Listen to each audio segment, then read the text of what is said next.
Welcome back mga katambalan, mga hot topic and issue pag-usapan natin. Update po tayo kay Barbie Fortesa at kay David Licauco na kung saan nga po si Barbie ay nag-guest muli sa It's Showtime at kasama nga po si Barbie doon sa segment ng Escort of Appeal na kung saan kasama din ni Barbie ang mga host na sina Vice Ganda, Jong Hilario at si Bong.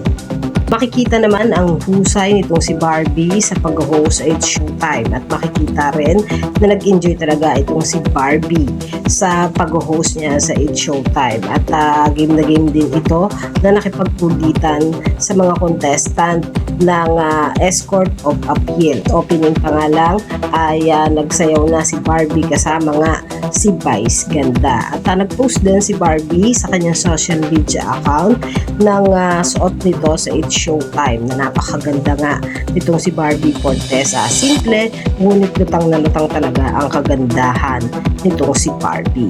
Samantalang si David Licauco naman po ay nag-post ng kanyang restaurant na Sobra Cafe. Makikita nga po doon ng nakalagay doon, Why Sobra?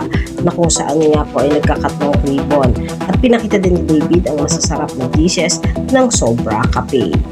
At isa pa nga po sa naging post itong si David ay ang Gluta Lifo na kung saan nga po naglabas muli ng bagong feature ang Gluta Lifo ng picture nitong si David na napakagwapo nga at nito nga lang din si David nga po ang bagong ambassador ng Taho Story na pinost din ni David sa kanyang social media account. Yan po yung mga update natin ngayon kay Barbie at kay David. Kayo mga katambalan, ano ang masasabi niyo? Mag-comment lang sa comment section at pag-usapan natin.